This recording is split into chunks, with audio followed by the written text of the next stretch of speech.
కార్యకర్తలు అనేక మంది ప్రజా ప్రతినిధులు ఈ రోజు బీఆర్ఎస్ పార్టీలో కేసీఆర్ గారి సమక్షంలో చేరుస్తున్న సందర్భంగా పెద్దలు జీవన్ రెడ్డి గారికి గౌరవనీయులు బీఆర్ఎస్ పార్టీ అధినేత కేసీఆర్ గారు కండువా కప్పి వారిని పార్టీలోకి ఆహ్వానించవలసిందిగా కోరుతా ఉన్నాను.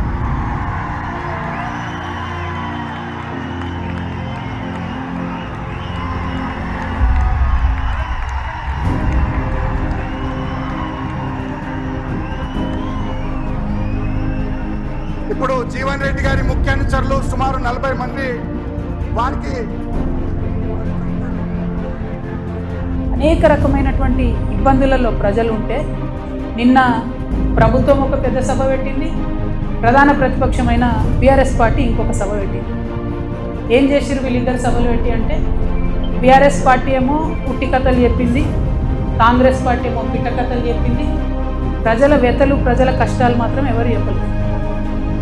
ఇక బీఆర్ఎస్ పార్టీ సభ అయితే జగిత్యాల్లో 75 సంవత్సరాల పూర్వ వృద్ధుని రాజకీయ నాయకుడిని చేర్చుకొని మరి ఈ సభతోని మీకే 25 సంవత్సరాలు తగ్గిపోయినాయి, మీరే నవయువకుడు, మీరే అద్భుతంగా రాజకీయం చేయాలని చెప్తే మరి తెలంగాణలో ఉన్న యూత్ అంతా సచ్చిపోయిందా, బతుకున్నారా, వాళ్ళ ఫ్యూచర్ ఏంది, వాళ్ళ కథ ఏంది నాకైతే అర్థమవుతుంది. అందుకే నేను ఇన్వైట్ చేస్తున్నా. నేను కొత్తగా పెట్టబోయే పార్టీలో యూత్కి మంచి అవకాశాలు ఉంటాయి కాబట్టి